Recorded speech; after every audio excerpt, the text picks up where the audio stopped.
Om Shanti. Good morning. 19 अक्टूबर 2023 की मुरली। मीठे बाबा हम बच्चों से कह रहे हैं, मीठे बच्चे, पढ़ाई कभी भी मिस नहीं करना। पढ़ाई का शौक तब रहेगा जब पढ़ाने वाले बाप में अटूट निश्चय होगा। निश्चय बुद्धि बच्चे ही सर्विस कर सकेंगे। बाबा हम बच्चों से प्रश्न पूछ रहे हैं, बाप दादा को बच्चों की कौन सी बात सुनकर बहुत खुशी होती है?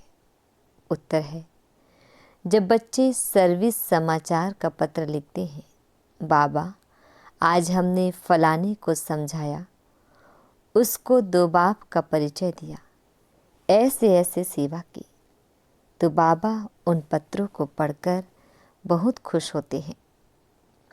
याद प्यार व खुश खैराफत का पत्र लिखने से बाबा का पेट नहीं भरता। बाबा अपने मददगार बच्चों को देख खुश होते हैं, इसलिए सर्विस करके समाचार लिखना है। गीत है, चलो चले माँ। ओम शांति। बच्चे जानते हैं, कांटों से फूलों की दुनिया में जाना है। सतयुगी दुनिया को दैवी फूल ही कहेंगे। कलयुग में मनुष्य हैं कांटे मिसल, एक दो को तंग करते, दुख देते रहते हैं।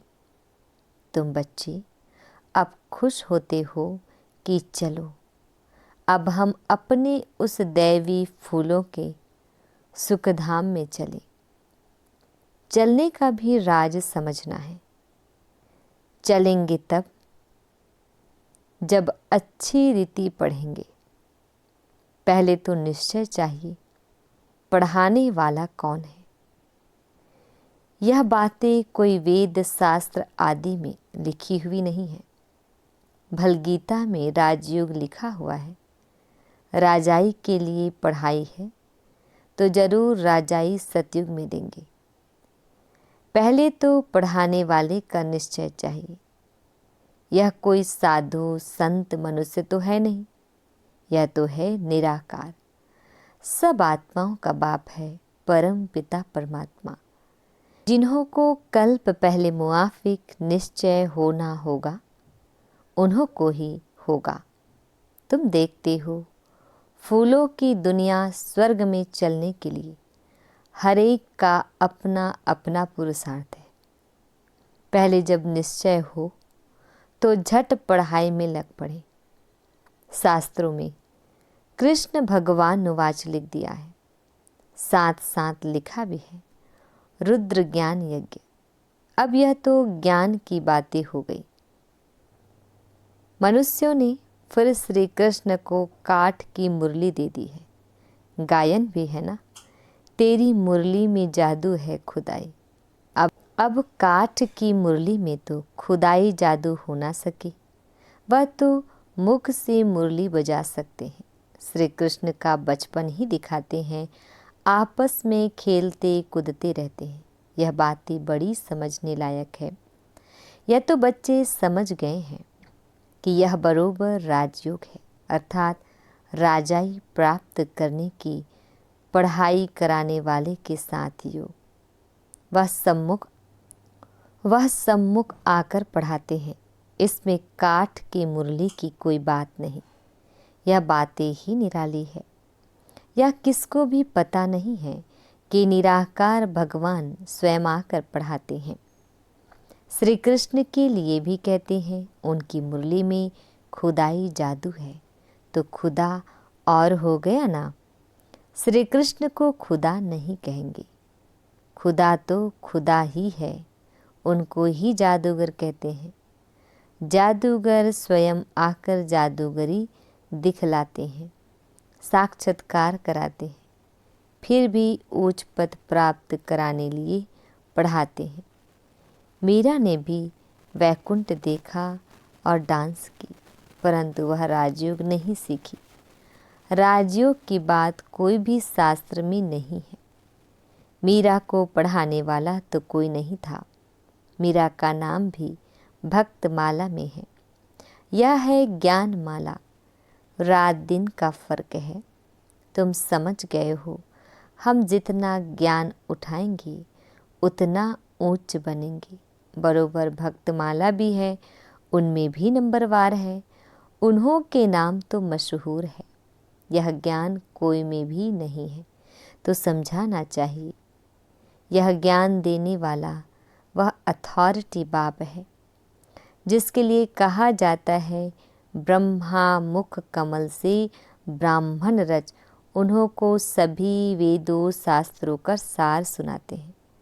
शिव बाबा को तो शास्त्र दे ना सके क्योंकि वह तो है निराकार, तो ब्रह्मा द्वारा समझाते हैं। यह युक्ति रची है, परंतु यह सब बातें समझाने वाला वह एक है। दिखलाते भी हैं। ब्रह्मा द्वारा सार बतलाते हैं तो जरूर समझाने वाला कोई दूसरा है ना। अभी तुम प्रैक्टिकल में देखते हो, शिव बाबा जो ज्ञान सागर है, हमारा बाबा भी है। वह सम्मुख बैठे हैं, भारत में ही आते हैं और जरूर कोई के शरीर में आते हैं। यह ब्रह्मा का शरीर है। प्रजा पिता ब्रह्मा होना भी जरूरी है। बरोबर प्रजापिता ब्रह्मा द्वारा ही बाप आकर ब्राह्मण धर्म रचते हैं। धर्म कैसे रचा जाता है यह भी तुम जानते हो। तुम प्रैक्टिकल में ब्रह्मा की संतान हो। कहते हो हम ब्राह्मणियाँ हैं, बाप से वर्षा ले रहे हैं। फॉलोवर तो कभी वर्षा ले न सके, बच्चे ही बाप से वर्षा लेते हैं। तुम आकर बेहद के बच्चे बने हो। क्राइस्ट के फॉलोवर कहेंगे बच्चे नहीं, बुद्ध के गुरु नानक के फॉलोवर ही कहेंगे बच्चे नहीं। यहाँ तुम बच्चे हो। प्रजापिता वह भी बाप ठहरा और शिव बाबा भी बाप हो गया। वह निराकार है, यह साकार अलग है। इस साकार द्वारा ही शिव बाबा ने बच्चों को रचा है। अब तुम्हारे में भी कोई को तो पक्का निश्चय है, कोई को नहीं है। लॉटरी है बहुत बड़ी। तुमको अपने शरीर निर्वाह अर्थ कर्म भी करना है और फिर यह ज्ञान भी सीखना है। उस पढ़ाई में बहुत मेहनत करनी पड़ती है। यहाँ भी बाप कहते हैं एक घड़ी आधी घड़ी पढ़ो जरूर। अच्छा, कोई कारण से रोज नहीं पढ़ सकते हो तो पहले 7 रोज पढ़कर फिर मुरली के आधार पर चल सकते हो। लक्ष्य पकड़ लिया, बाकी है टाल डाल पत्ते आदि को समझना। वह सब ही चक्र में आ जाता है। तुमको 84 जन्मों का राज भी समझाया है। झाड़ में डिटेल है, चक्र में नटसेल है, समझाया भी है। यह वैरायटी मनुष्य सृष्टि के धर्म है।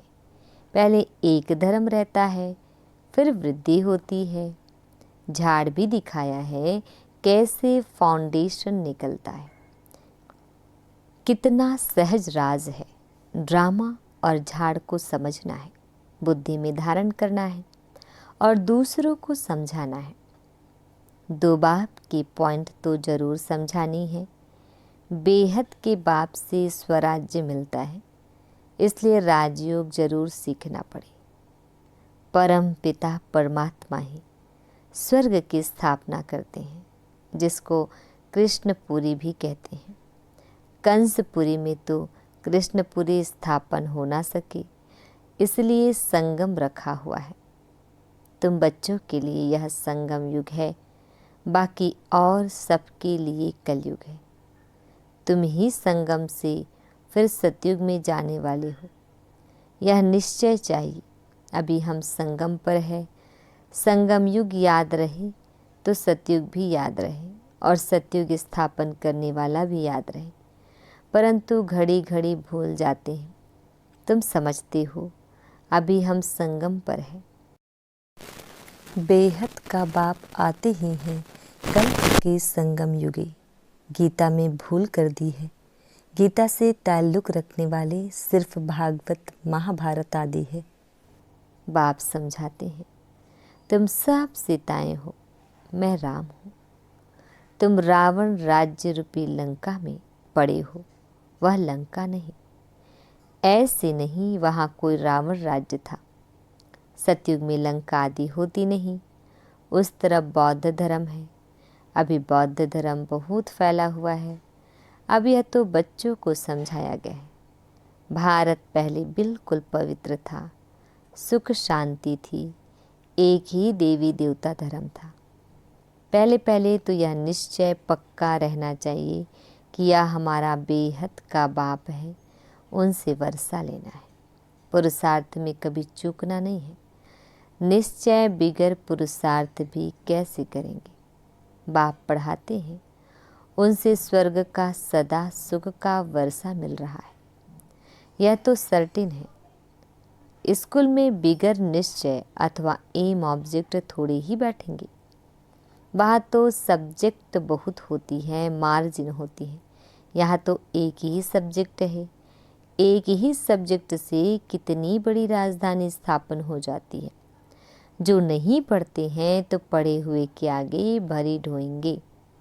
प्रजा में भी जो अच्छी प्रजा होंगी उनके आगे कम दर्जे वाली प्रजा भरी ढोएगी। प्रजा भी नंबरवार तो है ना। कोई गरीब, कोई साहूकार, एक ना मिले दूसरे से। कैसा यह ड्रामा है। सभी मनुष्यों की फीचर्स ड्रामा में नूंद है, पार्ट बजाने के लिए। कितनी गुह्य बातें हैं जो धारण कर यथार्थ रीति समझाना है। सब तो नहीं समझा सकते, कितनी अच्छी बातें समझाते हैं। निश्चय में ही विजय है। निश्चय होगा तभी पढ़ेंगे। कोई तो संशय बुद्धि हो, पढ़ाई को छोड़ देते हैं। अहो माया झट तूफान लगाए संशय में डाल देती है। संशय बुद्धि विनसैंती, चढ़े तो चाके वैकुंठ रस, गिरे तो चकनाचूर। फर्क तो बहुत है। गिरे तो एकदम चंडाल, चढ़े तो एकदम बादशाह। सारा पढ़ाई पर मदार है। आगे कभी सुना कि निराकार शिक्षक कैसे होता है। अभी शिव बाबा द्वारा तुम सुनते हो, तुमको निश्चय हुआ है मैं तुम्हारा बाप हूँ, पतित पावन भी हूँ, नॉलेजफुल भी कहते हो। नॉलेज से चक्रवर्ती राजा बनना है, यह निश्चय होना चाहिए ना। निश्चय में ही माया विघ्न डालती है। दुश्मन सामने खड़ा है, तुम जानते हो माया हमारी दुश्मन है। घड़ी घड़ी धोखा देती है, पढ़ाई में संशय डाल देती है। संशय में आकर बहुत बच्चे पढ़ाई को छोड़ देते हैं। पढ़ाई को छोड़ा गोया बाप टीचर सदगुरु को भी छोड़ दिया। वह तो गुरु बदलते रहते हैं, अनेक गुरु करते हैं। यह तो एक ही सदगुरु है। यह अपनी महिमा नहीं करते हैं, बाप अपना परिचय देते हैं। भक्त लोग गाते हैं ना, शिवाय नमः, तुम मात पिता हम बालक तेरी। लेकिन जानते कुछ भी नहीं, सिर्फ कहते रहते हैं, पूजा करते रहते हैं। तुम अभी जान गए हो शिव कौन है। शिव के बाद फिर आते हैं ब्रह्मा सरस्वती, लक्ष्मी नारायण बाद में आते हैं। पहले शिव बाबा, फिर ब्रह्मा विष्णु शंकर। बाप कहते हैं मैं पहले पहले ब्रह्मा में प्रवेश करता हूँ, इनको पहले रचता हूँ। ब्रह्मा द्वारा स्थापना, फिर ब्रह्मा ही विष्णु बन पालना करते हैं। यह सब पॉइंट्स नोट करनी चाहिए, फिर किसको समझाने की कोशिश करनी चाहिए। कोई तो बहुत अच्छा समझाते हैं, बाबा की तो बात ही अलग है। कभी शिव बाबा समझाते, कभी यह भी समझाते हैं तुम हमेशा समझो, शिव बाबा समझाते हैं। शिव बाबा को याद करने से विक्रम विनाश होते हैं। तुम समझो शिव बाबा इन द्वारा नई नई पॉइंट सुनाते हैं, बड़ा युक्ति से समझाते हैं। तो बच्चों को समझना भी चाहिए। पहले तो निश्चय करना है। 7 रोज में भी रंग अच्छा लग सकता है, परंतु माया भी बहुत तीखी है ना। पहले पहले तो निश्चय बैठे कि बाप परम पिता परमात्मा स्वर्ग का रचयिता है, तो जरूर उसने ही राजयोग सिखाया होगा। श्री कृष्ण सिखला ना सके, उनका आना ही सतयुग में होता है। स्वर्ग का रचयिता शिव बाबा है। अगर कोई कहे श्री कृष्ण के तन में आया, परंतु श्री कृष्ण तो उस रूप में आ ना सके, उनका आना ही सतयुग में होता है। बाबा किसी के गर्भ से तो जन्म नहीं लेता, इनके तन में प्रवेश कर इनका भी परिचय देता है कि इनका नाम ब्रह्मा हमने क्यों रखा। यही शुरू से लेकर अंत तक पाठ बजाते हैं। तुम्हारे भी बहुत अच्छे अच्छे नाम रखे थे, कितने बच्चों के नाम आए, वंडर है ना। फट से 2-250 के नाम आ गए। इतने नाम तो यहाँ के ब्राह्मण लोग दे न सके। संदेशी फट से नाम ले आई, बेहद के बाप ने नाम रखे। वंडर है, वंडरफुल बाप, वंडरफुल एम ऑब्जेक्ट। तुम सो राजाओं के राजा बनेंगे। लक्ष्मी नारायण का चित्र बड़ा क्लियर है, ऊपर में त्रिमूर्ति का चित्र बड़ा एक्यूरेट है। 84 जन्म भी जरूर लेने हैं। कलयुग का अंत, पतित सतयुग की आदि पावन। बच्चों को सर्विस का सबूत देना चाहिए। बाबा हमने भी यह छोटे छोटे पर्चे छपवाए, ऊपर में शिव त्रिमूर्ति और 2 बाप का परिचय हो, यह पॉइंट जरूर होने चाहिए। ऐसे ऐसे पर्चे छपवाकर खूब सर्विस करके समाचार देना चाहिए, तब बाप के दिल पर चढ़ेंगे।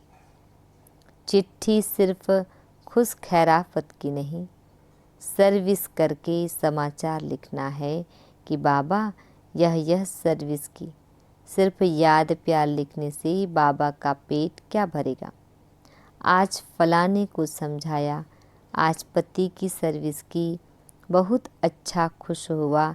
ऐसे ऐसे सर्विस की समाचार बाबा को लिखना है। 2 बाप की पॉइंट मुख्य है। बेहद का बाप है ही स्वर्ग का राज्य भाग्य देने वाला। तुम कितने मीठे मीठे बच्चे हो। बाप समझाते हैं यह सब एडॉप्टेड चिल्ड्रन हैं। इतने सब तो धर्म के बच्चे ही हो सकते हैं, वह धर्म के फॉलोवर्स होते हैं। यहाँ तुम बच्चे हो, बाप भी ऐसे बच्चों को देख खुश होते हैं। यह सब हमारे बच्चे हैं, अभी अंत का पाठ बजा रहे हैं। स्वर्ग की स्थापना में मदद करने लिए मेरे साथी बने हैं। यह है रुद्र शिव बाबा का राजस्व अश्वमेध ज्ञान यज्ञ। शिव बाबा स्वर्ग की स्थापना कैसे करते हैं? पहले ब्रह्मा और ब्राह्मणों द्वारा रुद्र ज्ञान यज्ञ रचते हैं, जिससे स्वर्ग की स्थापना होती है। तो जरूर ब्राह्मणों को ही यज्ञ संभालना है। अच्छा, मीठे प्यारे बाबा हम बच्चों को विश कर रहे हैं। मीठे मीठे सिकिल दे बच्चों प्रति माता पिता बाप दादा का याद प्यार और गुड मॉर्निंग। रूहानी बाप की रूहानी बच्चों को नमस्ते। हम रूहानी बच्चों की रूहानी बाप दादाजी को याद प्यार गुड मॉर्निंग और नमस्ते नमस्ते नमस्ते। शुक्रिया बाबा, शुक्रिया। आज हम बच्चों को धारण करना है। फर्स्ट पॉइंट है निश्चय बुद्धि बन पढ़ाई करनी है। कभी भी किसी बात में संशय नहीं उठाना है, निश्चय में ही विजय है। सेकंड पॉइंट, बाप का साथी बन स्वर्ग की स्थापना में पूरा मददगार बनना है। यज्ञ की संभाल करने वाला पक्का ब्राह्मण बनना है। बाबा हम बच्चों को वरदान दे रहे हैं, ज्ञान स्वरूप बन कर्म फिलॉसफी को पहचान कर चलने वाले कर्म बंधन मुक्त भव। डिटेल है, कई बच्चे जोश में आकर सब कुछ छोड़ किनारा कर तन से अलग हो जाते, लेकिन मन का हिसाब किताब होने के कारण खींचता रहता है। बुद्धि जाती रहती है, यह भी एक बड़ा विघ्न बन जाता है। इसलिए कोई से किनारा भी करना है तो पहले निमित्त आत्माओं से वेरीफाई कराओ, क्योंकि यह कर्मों की फिलॉसफी है। जबरदस्ती तोड़ने से मन बार बार जाता रहता है, तो ज्ञान स्वरूप होकर कर्म फिलॉसफी को पहचानो और वेरीफाई कराओ, तो सहज कर्म बंधन से मुक्त हो जाएंगे। स्लोगन: अपने स्वमान के सिट पर सेट रहो तो माया आपके आगे सरेंडर हो जाएगी। ओम शांति।